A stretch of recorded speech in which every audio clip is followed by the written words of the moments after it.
Hello বন্ধুরা, তোমরা সকলে কেমন আছো? আমি রাসু, তোমাদেরকে আমার চ্যানেলে স্বাগত জানাই। আমি আবার নিয়ে চলে এসেছি একটা নতুন মিনি ব্লগ। এটা আমরা 9 তারিখে গেছিলাম ব্রহ্মাদত্ত ধামে, যেটা বনমালীপুরে অবস্থিত, ডানকুনি থেকে আরও অনেকটা ভিতরে।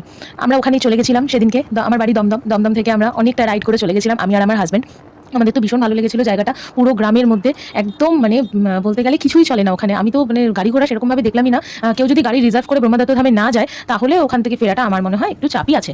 আমি যতদূর দেখলাম, আমি কোনো দিনই ওখানে যাইনি, এটা আমি ফার্স্ট টাইম গেছি। আমি আর আমার হাজব্যান্ড ফার্স্ট টাইম গেছিলাম। আমার এক মাসি শাশুড়ির বাড়ি ডানকুনিতে, তো ওনারা ওখানে যান। আমাকে বলেছিলেন যে তুমি যেতে পারো, তোমার খুবই ভালো লাগবে। তো সত্যি আমি গেছিলাম সেদিনকে, আমার তো খুবই ভালো লেগেছে। আমরা বেরিয়েছিলাম বিকেল 4:30, আর ওখানে আমরা গিয়ে পৌঁছেছি ওই অ্যারাউন্ড 6টা 6:30 নাগাদ সন্ধ্যে। দেখে নাও চারিদিকটা ব্রহ্মাদত্ত ধামের কত সুন্দর। ওখানে জমি, ক্ষেত ফেত, ওখানে অনেক কিছু চাষও হয়, কিন্তু অ্যাকচুয়ালি কী চাষ হয় আমি জানি না, যেহেতু আমার অত আইডিয়া নেই। এটা হলো চারপাশটা একটু নিশ্চুপ ছিল। আর ওখানে সন্ধ্যে 7টা থেকে আবার সন্ধ্যা আরতি শুরু হয়। তো আমরা সন্ধ্যা আরতি দেখতে পাইনি, কারণ সন্ধ্যে 7টা মানে অনেকটাই রাত, আর আমাদের ফিরতে অনেকটা লেট হয়ে যেত। তাই জন্য আমরা ওখানে দেখতে পাইনি। আমরা ভেতরে চলে গেছিলাম। ওখানে জুতো রাখার ওরকম অ্যাসাচ কোনো বন্দোবস্ত নেই। মন্দিরের সামনে সবাই জুতো ছেড়ে ভেতরে যাচ্ছে, নিজের জুতো নিজের দায়িত্বে।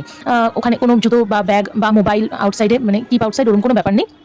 ওখানে তুমি নিয়েই ঢুকতে পারবে। আমি উপরে গেছিলাম মন্দিরের ওপরে গিয়ে এরকম ঘুরে ঘুরে আমি ভিডিও করছিলাম, দেখছিলাম এত সুন্দর জায়গাটা। অনেকেই ওখানে ছিলেন। আর যত মানে 6টা 6:30 যখন বাজলো, আমি 6:30 নাগাদ, 5:30টার মধ্যে আমি বেরিয়ে এসেছিলাম। 5টা 5:30 থেকে ওখানে লোকজনের ভিড় হওয়া শুরু হয়ে গেছিল, কিন্তু আমি যখন গেছিলাম অতটাও ভিড় ছিল না। তারপরে আস্তে আস্তে ভিড় হচ্ছিল। ওখানে বসে সবাই মন্দিরে পুজো দেখতে পারবে।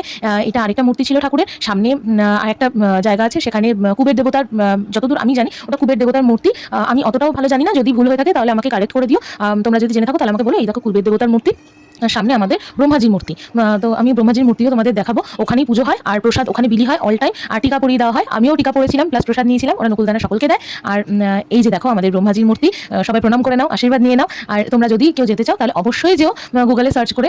যদি লং রাইডও একটা হবে, বেশ ভালো লাগবে তোমাদের। ওখান থেকে আমি চলে গেছিলাম আমার এক মাসি শাশুড়ির বাড়িতে। আমরা ওখানে ঘুরতে গেছিলাম, যেহেতু ডানকুনিটা কাছে, ডানকুনিতে ওখানে ঘুরে ওটা না আমরা ক্লিপিং নিইনি। আমি ক্লিপিং না নিই, ওখানে নেওয়া হয়নি। ওখান থেকে দেন আমরা বাড়ি চলে আসি। বাড়ি আস্তে আস্তে সেই আমাদের 9:30 10টা তো বেজেই গেছিলো। তো আমার তোমাদের সাথে দেখা হবে। তোমরা আমার চ্যানেলটাকে লাইক, শেয়ার, সাবস্ক্রাইব করো। তোমাদের সাথে আবার আমি দেখা করবো, আবার নিয়ে আসবো তোমাদের কাছে কোনো নতুন মিনি ব্লগ। তোমরা আমার পাশে থেকো। চলো, টাটা, বাই বাই।